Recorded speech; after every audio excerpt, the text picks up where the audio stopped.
Welcome to 95 news. ప్రతిక్షణం ప్రజాక్షేమం కోసం బులెటిన్ల ముందుగా హెడ్లైన్స్ చూద్దాం.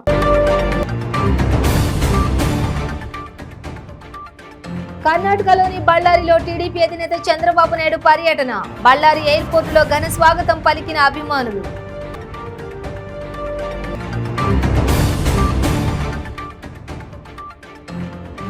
పొంగనూరు పోలీస్ స్టేషన్లో లొంగిపోయిన పొంగనూరు టీడీపీ ఇన్ఛార్జి చల్లా బాబు.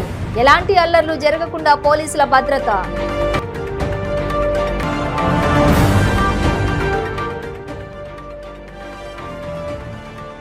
పార్వతీపురం మన్యం జిల్లా కొమరాడ మండలంలో ఏనుగు బీభత్సం. ప్రైవేటు బస్సుపై దాడి, అద్దాలు ధ్వంసం.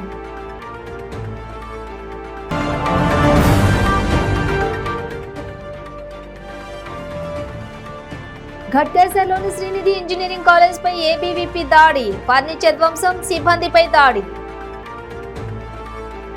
ఇక డీటెయిల్స్ చూస్తే అనంతపురం సరిహద్దు బళ్ళారి ఎయిర్పోర్టులో తెలుగుదేశం పార్టీ జాతీయ అధ్యక్షుడు నారా చంద్రబాబు నాయుడుకు ఘన స్వాగతం లభించింది. స్థానిక తెలుగు ప్రజలు, అభిమానులు చంద్రబాబుకు పూల బొకేలను అందించి సాదరంగా ఆహ్వానించారు. కర్ణాటకలోని బళ్ళారిలో టీడీపీ అధినేత చంద్రబాబు నాయుడు పర్యటించారు.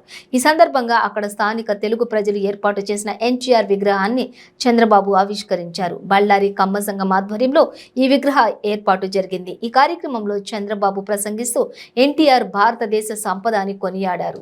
ఎన్టీఆర్ ఒక మహాశక్తి, గొప్ప వ్యవస్థ అని అభివర్ణించారు. ఇక్కడ మీ ఉత్సాహం చూస్తుంటే ఆంధ్రప్రదేశ్లో ఉన్నానా, బళ్ళారిలో ఉన్నానా అన్న సందేహం కలుగుతోందని అన్నారు. నందమూరి తారక రామారావు శత జయంతి ఉత్సవాల సందర్భంగా విగ్రహ ఏర్పాటు చేయడం ఆనందించాల్సిన విషయమని అన్నారు. ఎన్టీ రామారావు భారతదేశ కీర్తి, తెలుగువారి సంపద అని అన్నారు.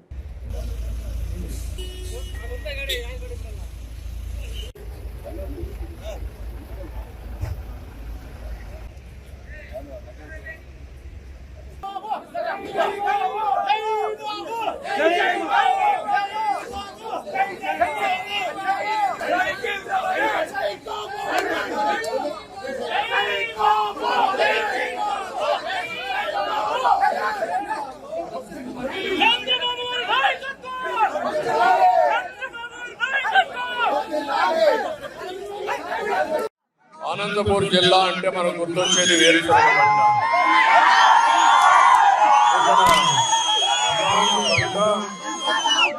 రెండోది రైతాంగం ఎక్కువగా ఆధారపడే పంట వేరుశనగ. ఆ వేరుశనగలో డబ్బులు వస్తే ఇక్కడ రైతులు నిలదొక్కుంటారు.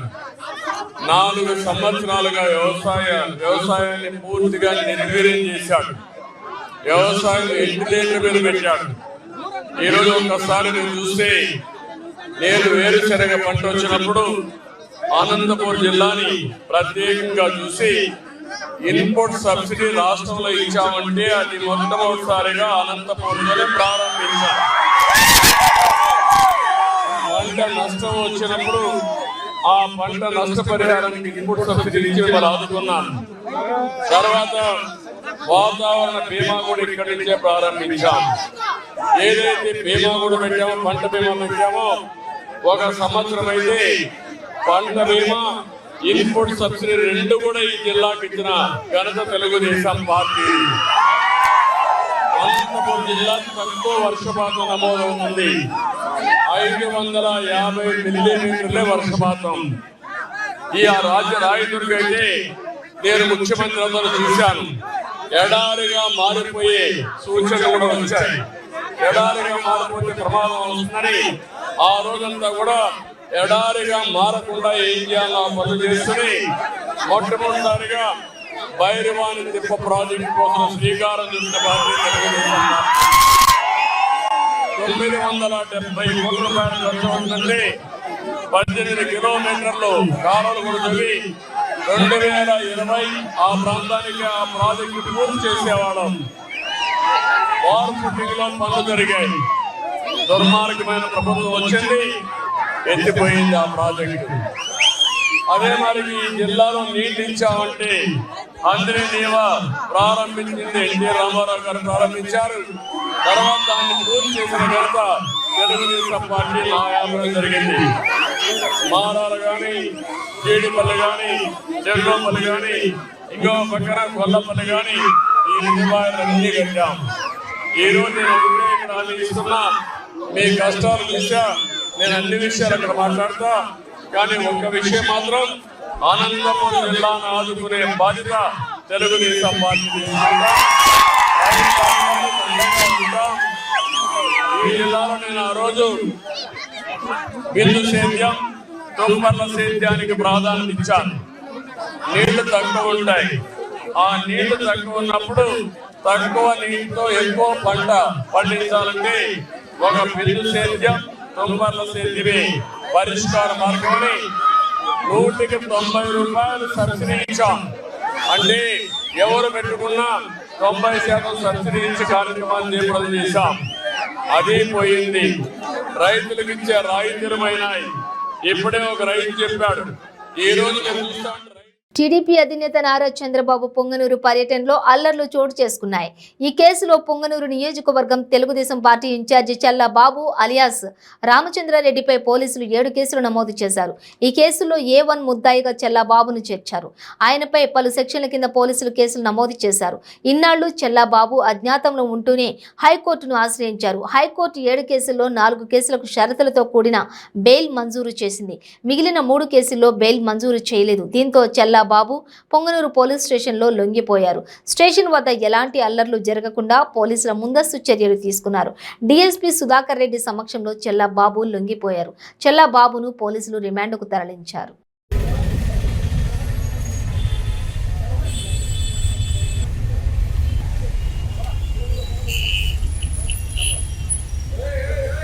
ఎలాంటి తప్పు చేయలేదు. అనవసరంగా లేనిపోని కేసులు మమ్మల్ని ఇరికిచ్చి ఆ రోజు చేసింది వైసీపీ కార్యకర్తలు తెల్లారి నుంచి సాయంత్రం వరకు చేసి పొంగనూరు పట్టణంలో వాళ్ళు చేసి మమ్మల్ని మా మీద నిందపోసి చంద్రబాబు నాయుడు పొంగనూరు టౌన్లోకి రాకూడదంటే ఏం చంద్రబాబు నాయుడు పొంగనూరు టౌన్లోకి వస్తే తప్ప అండి? ఏం పొంగనూరు చేసిన ప్రజలు పాపం చేశారా? ఆయన వస్తే ఏం మేలు జరగదా పొంగనూరు పట్టణానికి? అట్టు వాళ్ళు వచ్చి తెల్లారి నుంచి 4వ వచ్చి తెల్లారి నుంచి సాయంత్రం వరకు పొంగనూరు టౌన్లో ధర్నాలు చేసి రెచ్చగొట్టి మాకేం పోలీసులకు మాకేం చిత్రత్వం అండి? పోలీసులు ఎందుకు కొడతామండి? మేము చదువుకునే వాళ్ళు ఇంత జ్ఞానం లేదా మాకు? పోలీసుల జోలికి మాకు వాళ్ళకి ఎవరు శత్రువు? అనంతపురం వచ్చినారు, తిరుపతి వచ్చినారు, కడప నుంచి పోలీసులు వాళ్ళంతా మాకేమైనా తెలుసునా? మాకేమైనా శత్రువులా? వాళ్ళకు మాకేమైనా బాగుందా? కేవలం ఇదంతా వైసీపీ నాయకులు మంత్రి గారు చేసిన నాటకం కింద మమ్మల్ని బలిపరుసు చేశారు. మేము ఈరోజు న్యాయస్థానాలకు వెళ్తున్నాం. మేమే మా కార్యకర్తలు ఇబ్బంది పడకూడదు. 500 మంది కార్యకర్తలు కుటుంబాలు, వాళ్ళ పిల్లలు, వాళ్ళ భార్యలు రోడ్ల మీద తిరుగుతూ ఉన్నారు. మేము చట్టాన్ని గౌరవించి ఈరోజు లొంగిపోయి పార్వతీపురం మన్యం జిల్లా కొమరాడ మండలంలోని అర్తం గ్రామంలో ఏనుగు హల్చల్ చేసింది. అరణ్యం నుంచి రహదారిపైకి వచ్చి బీభత్సం సృష్టించింది. రోడ్డుపై వెళ్తున్న ప్రైవేటు బస్సును అడ్డుకుని తల ఢీకొట్టింది. కసితీరా బస్సు అద్దాలను ధ్వంసం చేసింది. 3 మీటర్ల మేర బస్సును వెనక్కి నెట్టేసింది. బస్సు రాయగూడ నుంచి పార్వతీపురం వెళ్తుండగా ఈ ఘటన జరిగింది. అంతేకాదు స్థానికంగా ఉన్న ఇంటిపైన కూడా దాడి చేసింది. అక్కడ పార్కు చేసిన బైకులను కింద పడేసి కాళ్లతో తొక్కింది. దీంతో స్థానికులతో పాటు బస్సులోని ప్రయాణికులు భయాందోళన గురయ్యారు. అయితే స్థానిక అటవీ ప్రాంతంలోని చాలా రోజులుగా 6 ఏనుగులు సంచరిస్తున్నాయని స్థానిక గ్రామాల ప్రజలు చెబుతున్నారు. వీటిలో హరి అనే మగ ఏనుగు ఒంటరిగా సంచరిస్తూ పరిసర ప్రాంతాల్లో విధ్వంసం సృష్టిస్తోందని అంటున్నారు. గతంలో కూడా పలు చోట్ల ఆస్తి నష్టం చేసినట్లుగా తెలిపారు. ఇప్పటికే పలుమార్లు అధికారులకు ఫిర్యాదు చేశామని, కొంతకాలం చర్యలు చేపట్టారని, కానీ ఆ తర్వాత పట్టించుకోలేదని స్థానికులు ఆవేదన వ్యక్తం చేశారు.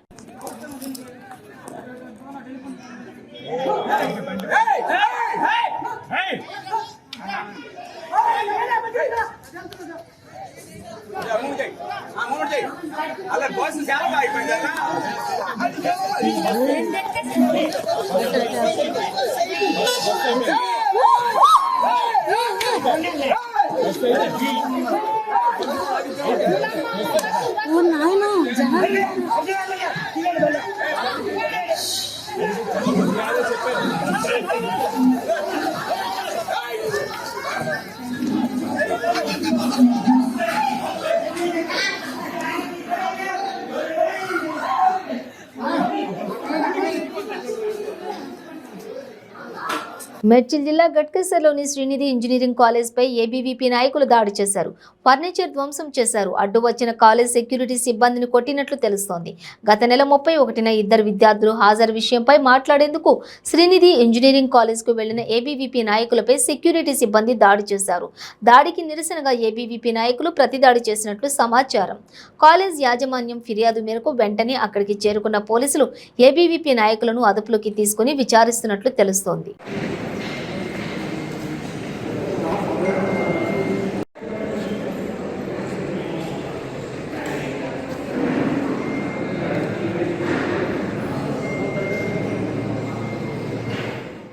తనకు ఎంపీ మాధవ్కు ఎలాంటి వ్యక్తిగత రాజకీయ విభేదాలు లేవని రిటైర్డ్ జిల్లా judge BC corporation member Kishtappa స్పష్టం చేశారు.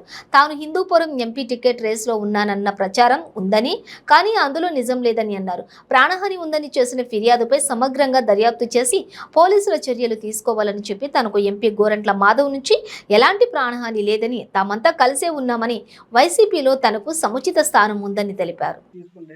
ఏమన్నా ఉంటే తీసుకోండి, చర్య తీసుకోండి, ఏమైతే అది తీసుకోండి అని చెప్పాను. కానీ ఫైనల్గా నేనేం చెప్తానంటే, పర్సనల్గా నాకు కానీ మన మాధవ్ గారికి కానీ గొడవలు అయితే మాకేం లేవు. ఏ రోజు మాకు చిన్న భేదాభిప్రాయాలు కూడా ఎప్పుడు లేవు. ఇప్పుడు కూడా బాగానే ఉంటున్నాము, మాట్లాడుతున్నాము, చేస్తున్నాము. ఇది ఏమన్నా దీంట్లో ఏముందో వాస్తవాలు నేను రిటైర్డ్ జడ్జిని, నాకు కూడా ఇవన్నీ తెలియవు. ఏదో ఈ మధ్య ఏదో హిందూపురం ఎంపీ టికెట్ ఇస్తారనేటువంటి ఊహాగానాలు మాత్రము వస్తున్నాయి. అవి కూడా వాస్తవం ఎంత ఉందో కూడా నాకు తెలియదు. నేను ఇంతవరకు ఏ ప్రయత్నం చేయలేదు కూడా. అది ఈ విధంగా హాల్సేల్ అయ్యి రోజు పేపర్లోనే దీంట్లో వాట్సాప్లో ఎక్కువ పెట్టడం వల్ల నా అభిమానుల్లో గందరగోళము నెలకొని నాకు రాత్రి నుంచి నిద్ర లేకుండా నాకు ఫోన్ చేస్తున్నారు. నేను చాలా బాధపడుతున్నాను. నన్ను హత్య చేయాల్సినంత శత్రుత్వము అయితే ఎవరికి అని ఉంటుందని నేను అనుకోవడం లేదు. మీకు అందరికీ కూడా తెలుసు, నేను ఎవరి జోలికి పోవని కాదు. ఏదో వైసీపీలో నా వంతు నేను పని చేసుకొని పోతున్నాను. ఒకవేళ ఏదైనా సొంత పార్టీ వాళ్ళు కూడా ఎవరికైనా అభాగ్యులకు ఏదైనా అన్యాయం చేస్తే వాళ్ళపైన కూడా నేను చర్యలు తీసుకుంటున్నాను. ఒకవేళ వాళ్ళు కానీ వినకపోతే కోర్టులో కూడా నేను దాని గురించి న్యాయం కోసం పోరాడుతున్నా. ఇప్పుడు కూడా న్యాయం కోసం పోరాడతా. అది పార్టీతో సంబంధం లేదు. మా పార్టీ వాళ్ళు కానీ నన్నేమి పెద్దలు కానీ ఎవరన్నా కానీ నేను చేసే న్యాయ పోరాటానికి ఎవరు అడ్డంకులు కూడా చెప్పడం లేదు. కాబట్టి ఈ ఫిర్యాదు ఎందుకు వచ్చిందో, దీంట్లో వాస్తవాలు ఏందో ఆ ఫిర్యాదు ఆడైనటువంటి రామదాసప్ప గారిని అడిగే తెలుసు. ఆయన్ను పోలీసు వాళ్ళు విచారించి దీంట్లో వాస్తవాలు గ్రహించి తగు చర్యలు తీసుకోవచ్చునని కూడా వాళ్ళకందరికీ నేను తెలియజేయడం జరిగింది. ఫిర్యాదుదారుడు ఈ మధ్యనే ఒక బుక్ రాశాడు. ఇది ప్రజాబంధు సిద్ధరామయ్య అనేటటువంటి ఒక బుక్ రాశాడు. రాసి నా దగ్గరికి వచ్చాడు.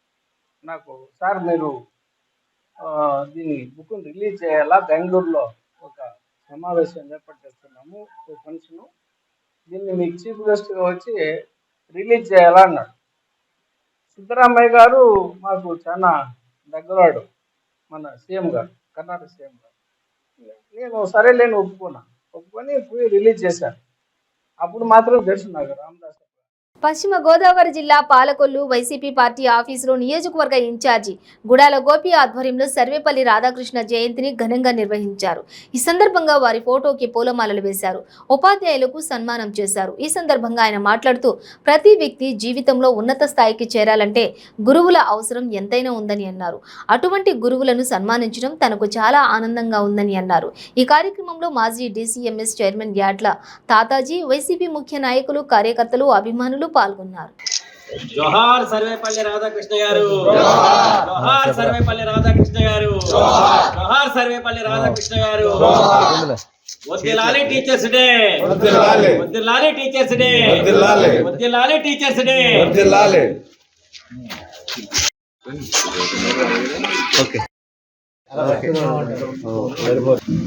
టీచర్స్ డే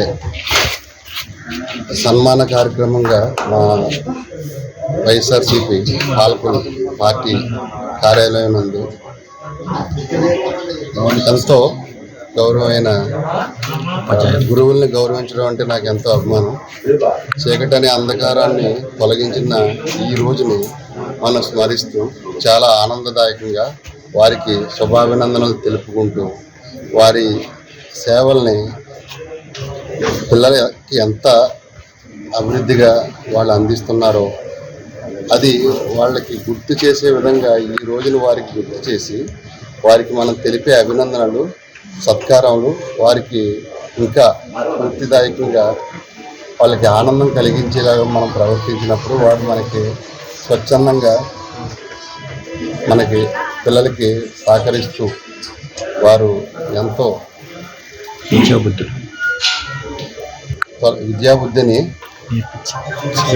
నేర్పించి ఉన్నత స్థాయికి చేర్చే గురువులందరికీ నా హృదయపూర్వక ధన్యవాదాలు. కేంద్ర బీజేపీ మోడీ ప్రజా వ్యతిరేక విధానాలకు నిరసనగా అధిక ధరలు, నిరుద్యోగం, విద్యుత్ ఛార్జీల భారాలకు వ్యతిరేకంగా సిపిఎం నాయకులు ఆందోళనకు దిగారు. కాకినాడ అర్బన్ తహసీల్దార్ కార్యాలయం ఎదుట సమరభేరి ప్రచార ఉద్యమం ముగింపు సందర్భంగా ధర్నా కార్యక్రమం చేపట్టారు. ఈ సందర్భంగా సిపిఎం జిల్లా నాయకులు దువ్వా శేషబాబ్జీ, నగర నాయకులు కె సత్యరాజులు మాట్లాడుతూ మోడీ అధికారం చేపట్టాక సామాన్యులపై నిరంతరం మోయలేని భారాలు వేస్తూనే ఉన్నారని విమర్శించారు. గ్యాస్ సిలిండర్ 400 రూపాయలకే ఇవ్వాలని, పెట్రోల్, డీజిల్ పై సుంకాలు తగ్గించాలని వారు డిమాండ్ చేశారు.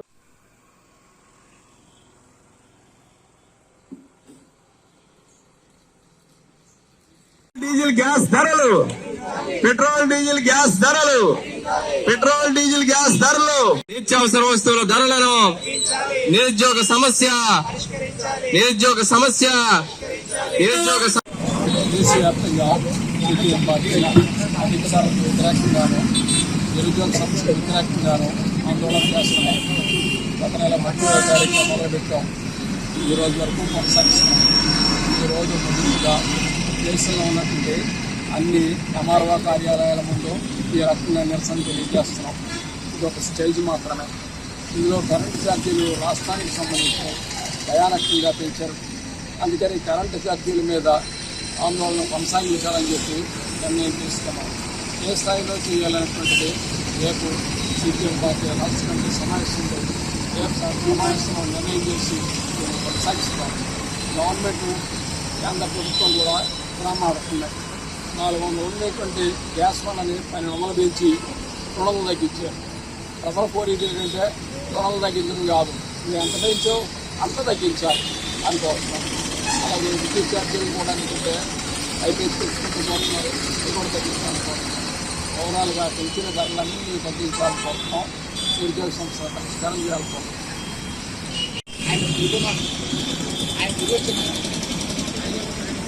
దేశవ్యాప్తంగా సిపిఎం ఆధ్వర్యంలో ఆగస్టు 30వ తేదీ నుంచి 4వ తేదీ వరకు సమరభేరి కార్యక్రమం నిర్వహించడం జరిగింది. విద్యుత్ ఛార్జీలు తగ్గించాలని, అధిక ధరలు తగ్గించాలని, ప్రభుత్వ రంగ సంస్థల్లో ఖాళీగా ఉన్న పోస్టులు భర్తీ చేయాలనే డిమాండ్లతో సమరభేరి కార్యక్రమం జరిగింది. ఈరోజు దేశవ్యాప్తంగా అన్ని ఎంఆర్ఓ కార్యాలయాల వద్ద ఈ ధర్నా కార్యక్రమం చేస్తున్నాం. ప్రభుత్వం వేలాది పోస్టులు, లక్షలాది పోస్టులు అది కేంద్ర కార్యాలయాల్లో, రాష్ట్ర ప్రభుత్వ కార్యాలయాల్లో ఖాళీగా ఉన్నాయి. చదువుకున్న యువత లక్షలాది మంది రోడ్ల మీద ఉన్నారు. వారందరికీ ఉపాధి కల్పించడానికి ఖాళీలు భర్తీ చేయాలని, ఆ రకంగా కేంద్ర ప్రభుత్వం పట్టణాల్లో కూడా ఉపాధి పనులు నిరుద్యోగులకి కల్పించాలని, పేద ప్రజలు వాళ్ళు పెరిగిన ధరలకి జీవనం సాగించలేని పరిస్థితుల్లో నిత్యావసర సరుకుల్ని రేషన్ డిపో ద్వారా 14 రకాల నిత్యావసర సరుకుల్ని ఇవ్వాలని చెప్పి డిమాండ్ చేస్తాం. ఏలూరులో ఘనంగా ఉపాధ్యాయ దినోత్సవ వేడుకలు నిర్వహించారు. ఈ కార్యక్రమానికి ముఖ్య అతిథిగా మంత్రి కారుమూరి పాల్గొని ఉపాధ్యాయుల లక్ష్యాలను నిర్దేశించారు. విద్యార్థుల భవిష్యత్తును ఉన్నత స్థాయిలో తీర్చిదిద్దేందుకు ఉపాధ్యాయులు అనుసరించాల్సిన విధి విధానాలను వివరించారు. ఎడ్యుకేషన్ డిపార్ట్మెంట్ ప్రభుత్వంకి ధన్యవాదాలు తెలియజేస్తూ మన ఎస్ గారిని మాట్లాడవలసిందిగా. మీ దగ్గర మీరు దేవుడితో సమానమైన పిల్లలు క్యాస్టీతో కనపడకూడదు. ఆ రోజుల్లో క్యాస్టీతో ఉండేది కాదు. చాలా చక్కగా చెప్పేవారు, నా దేవుడు, నా గురువు, ఇక్కడ కొంతమంది టీచర్స్ పులకారులో వచ్చిన కొంతమంది వాళ్ళ కొన్ని క్యాస్ట్ బయట పెడుతున్నారు. అది పెట్టకూడదని మీరు దేవుడితో సమానంగా భావించి ప్రతి ఒక్కరిని సమానంగా చూసుకుంటే ఇవాళ జగన్మోహన్ రెడ్డి గారు మంచి డిసిషన్ ఆంధ్ర రాష్ట్ర చరిత్రలో ఒక డ్రెస్ కోడ్ ఇచ్చి, బ్యాగ్ ఇచ్చి, బెల్ట్ ఇచ్చి, బట్టలు ఇచ్చి అందరినీ సమానత్వంగా కనపడే విధంగా చేశారు. ఆ సమానత్వాన్ని మీరు ఇంకా మంచిగా వాళ్ళకి మంచి గొప్ప ఆలోచనలు వేరే కలగకుండా చేసే విధంగా టీచర్స్ గా గురువే ప్రత్యక్ష దైవం అన్నందుకు మీరు కనిపించి కనపరిచి ఆ పిల్లల్ని తీర్చిదిద్దడానికి ఈ ముఖ్యమంత్రి ఏ ఆశయంతో చేస్తున్నారో ఆ ఆశయాన్ని ఇంకా 10 రెట్లు పెంచే విధంగా మీతోటే అవుతుందని చెప్పి సందర్భంగా గురువులందరికీ కూడా నేను తెలియజేస్తా ఉన్నాను. ఇది విప్లవంగా మార్పు తీసుకురావాలి. మరి ఆ సర్వేపల్లి రాధాకృష్ణ గారు ఏ రకమైన ఆశయంతో ఏ రకంగా చేశారో అది మీరందరూ కూడా మనం ఈ రోజునే గుర్తించుకోకుండా చేయటం కాదు. ఆయన ఎప్పుడు కూడా ఆయన ఆలోచించుకుంటూ గురువులందరూ కూడా పిల్లలకి బోధన విషయంలో చక్కగా సమానత్వంగా చెప్పినప్పుడు ఈ వ్యత్యాసాలు కనపడకుండా వాళ్ళలో కూడా మంచి వాతావరణం, ప్రతి ఒక్కరు అన్నదమ్ముల భావంతో వ్యత్యాసం లేకుండా ఇవాళ మన ముఖ్యమంత్రి గారు సనాతన ధర్మాన్ని నిర్మూలించాలంటూ తమిళనాడు మంత్రి ఉదయనిధి స్టాలిన్ చేసిన వ్యాఖ్యలు తీవ్ర దుమారం రేపుతున్నాయి. ఈ వ్యాఖ్యలపై చిత్తూరు జిల్లా బీజేపీ నేతలు మండిపడ్డారు. ఈ మేరకు ఉదయనిధి స్టాలిన్పై తిరుపతి ఎస్పీకి బీజేపీ నేతలు ఫిర్యాదు చేశారు. ఈ సందర్భంగా బీజేపీ అధికార ప్రతినిధి భానుప్రకాష్ రెడ్డి మీడియాతో మాట్లాడారు. ఉదయనిధి స్టాలిన్ హిందువులకు క్షమాపణ చెప్పాలని డిమాండ్ చేశారు. హిందూ మతాన్ని కించపరిచిన ఉదయనిధి స్టాలిన్ సిఫార్సు చేసిన బాలసుబ్రహ్మణ్యం పళనిస్వామిని టీడీపీ పాలక మండలిలో నుంచి సభ్యున్ని చేశారు తెలిపారు. ఉదయనిధి స్టాలిన్ ప్రతిపాదించిన బాలసుబ్రహ్మణ్యం పళనిస్వామిని తక్షణం టీడీపీ పాలక మండలి నుంచి సీఎం జగన్ తొలగించారని కోరారు.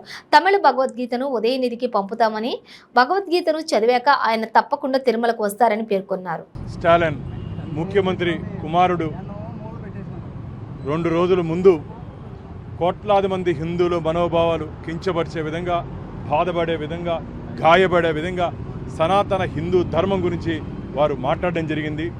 అయ్యా ఉదయ్, నీ తల్లిగారు దుర్గమ్మ గారు అనేక పర్యాయాలు తిరుచానూరు అమ్మవారి దేవాలయానికి వచ్చినప్పుడు, తిరుమల శ్రీవారి ఆలయానికి దర్శనానికి వచ్చినప్పుడు నేను అనేక పర్యాయాలు వారిని చూడడం జరిగింది. నీ సొంత ఇంట్లో నీ తల్లిగారు సనాతన హిందూ ధర్మాన్ని అనుసరిస్తూ ఆచరిస్తూ భగవద్ జ్ఞానంలో వారుంటే కేవలం ఓటు బ్యాంకు రాజకీయాల కోసం, కేవలం ఒక వర్గాన్ని సంతృప్తిపరచడానికి కోసం, కేవలం మైనారిటీని సంతృప్తిపరచడానికి కోసం ముస్లింలు, క్రిస్టియన్లు నీ పక్క నీ పార్టీలో ఉండాలని చెప్పి ఒక ఆలోచనతో కేవలం ఓటు బ్యాంకు పాలిటిక్స్ కోసం నువ్వు సనాతన హిందూ ధర్మాన్ని హేళన చేస్తూ మాట్లాడావు. ఇది మంచి పద్ధతి కాదు. వెంటనే నువ్వు బహిరంగ క్షమాపణ చెప్పాలని చెప్పి భారతీయ జనతా పార్టీ డిమాండ్ చేస్తుంది. నువ్వు అందుకు భాగంగా ఈరోజు తిరుపతి గౌరవ ఏఎస్పీ గారిని కలిసి మేము భారతీయ జనతా పార్టీ తరపున వారి మీద కంప్లైంట్ ఇవ్వడం జరిగింది. కోట్లాది మంది మనోభావాలు, హిందూ మనోభావాలు దెబ్బతీసే విధంగా మాట్లాడారు కాబట్టి వారి మీద ఖచ్చితంగా వారి మీద చర్యలు తీసుకోవాలని చెప్పి మేము గౌరవ ఏఎస్పీ గారిని మాట్లాడడం జరిగింది. వారు లీగల్ ఎక్స్పర్ట్ ఒపీనియన్ తీసుకున్న తర్వాత కేసు రిజిస్టర్ చేస్తామని చెప్పి మాకు హామీ ఇచ్చారు. నేను ఒకటే చెప్తున్నా, భగవద్గీత ఈరోజు ప్రపంచానికే ఆదర్శం. ప్రపంచ దేశాలు మొత్తం భారతదేశం వైపు చూస్తున్నాయి. ఈ వేదభూమి, పుణ్యభూమి, పురాణ భూమి అయినటువంటి ఈ భూమిలో శ్రీకృష్ణ భగవానుడు బోధించినటువంటి భగవద్గీతని ఈరోజు ప్రపంచమంతా అనుసరిస్తుంది. అలాంటి భగవద్గీతని నేను ఇప్పుడు ఉదయనిధి స్టాలిన్కి వాళ్ళ ఇంటికి పంపిస్తున్నా, కొరియర్ చేస్తున్నా.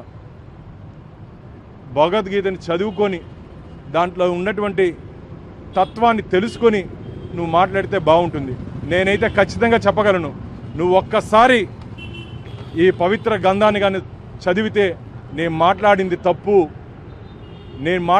తప్పు అనే ఆలోచనకు నువ్వు ఖచ్చితంగా వస్తావు. కాబట్టి భగవద్గీతని నువ్వు చదివి దీంట్లో ఉన్నటువంటి తాత్పర్యాన్ని అర్థం చేసుకొని నువ్వు మాట్లాడాలని చెప్పి భారతీయ జనతా పార్టీ ఉదయనిధిని డిమాండ్ చేస్తోంది. నువ్వు కానీ దీన్ని కానీ చదివితే ఖచ్చితంగా నువ్వు మార్పు వస్తుంది. వెంకటేశ్వర స్వామి దగ్గరికి వచ్చి తలనీలాలు సమర్పించి వెంకటేశ్వర స్వామి ఏడుకొండల పెరుమాళ్ దర్శనానికి వచ్చి తలనీలా సమర్పించి నేను తప్పు మాట్లాడినాను, తప్పుడు మాటలు మాట్లాడినాను, హిందూ సనాతన ధర్మం చాలా విలువైందని చెప్పి నువ్వే ప్రకటిస్తావు. అది హిందూ ధర్మానికి ఉన్నటువంటి ప్రత్యేకత. అంతేకాకుండా ఈరోజు తిరుమల తిరుపతి దేవస్థానం ధర్మకర్తల మండలి సమావేశం జరుగుతుంది కొండ మీద. దీంట్లో 12వ పేరు బాలసుబ్రహ్మణ్యం పళనిస్వామి. నువ్వు సిఫార్సు చేసినటువంటి నీ ప్రతినిధిని ధార్మిక క్షేత్రంలో, ప్రపంచంలోనే అతిపెద్ద హిందూ ధార్మిక క్షేత్రమైనటువంటి తిరుమల తిరుపతి దేవస్థానంలో నీ ప్రతినిధిగా ఈ వ్యక్తిని ఎలా పంపిస్తావు? నువ్వు సనాతన ధర్మం మీద నమ్మకం లేదు, విశ్వాసం లేని వ్యక్తిని, నీ ప్రతినిధిని మాత్రం ప్రపంచంలోనే అతిపెద్ద హిందూ ధార్మిక క్షేత్రానికి ఎలా పంపిస్తావు? వెంటనే నీకు చిత్తశుద్ధి ఉంటే ఈయన దగ్గర రాజీనామా చేయించు. రాజీనామా చేయించి అప్పుడు మాట్లాడితే నీ మాటలకి ఎవరన్నా వినే అర్థం ఉంటుంది. కానీ లేకపోతే నీ పనికిరాని మాటలు వినే పరిస్థితుల్లో హిందువులు లేరు. నోరు అదుపులో పెట్టుకో, జాగ్రత్త, నోరు అదుపులో పెట్టుకో ఉదయ్. నువ్వు ఇలాగైనా కానీ మాట్లాడుతూ పోతే జరగబో పరిణామాలు చాలా తీవ్రంగా ఉంటాయని చెప్పి భారతీయ జనతా పార్టీ తీవ్రంగా హెచ్చరిస్తోంది. అంతేకాకుండా ఆంధ్రప్రదేశ్ రాష్ట్ర గౌరవ ముఖ్యమంత్రి గారు జగన్మోహన్ రెడ్డి గారు కూడా మేము విజ్ఞప్తి చేస్తున్నాం. ఇలాంటి వ్యక్తి, ఈ ఉదయనిధి స్టాలిన్ సిఫార్సు చేసినటువంటి ఈ జీవోలో ఉన్నటువంటి 12వ నెంబర్ వ్యక్తి బాలసుబ్రహ్మణ్యం పళనిస్వామిని మీరు తప్పించి మీ చిత్తశుద్ధిని కూడా మీరు నిరూపించుకోవాలి. ఎందుకంటే సనాతన ధర్మం మీద విశ్వాసం లేని వ్యక్తి రికమెండ్ చేసిన వ్యక్తిని మీరు ఎలా తీసుకుంటారు? బులెటిన్ ముగించే ముందు హెడ్లైన్స్ మరోసారి.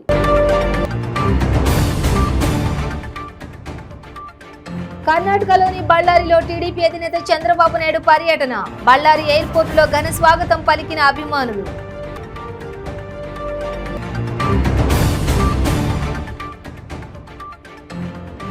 పొంగనూరు పోలీస్ స్టేషన్లో లొంగిపోయిన పొంగనూరు టీడీపీ ఇన్ఛార్జి చల్లా బాబు. ఎలాంటి అల్లర్లు జరగకుండా పోలీసుల భద్రత.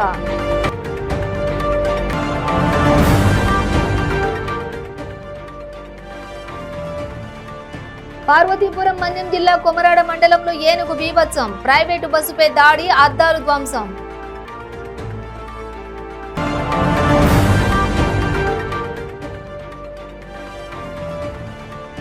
ఘట్కేసర్లోని శ్రీనిధి ఇంజనీరింగ్ కాలేజ్ పై ఏబీవీపీ దాడి, ఫర్నిచర్ ధ్వంసం, సిబ్బందిపై దాడి. ఇవి బులెటిన్ డీటెయిల్స్. చూస్తూనే ఉండండి 95 న్యూస్.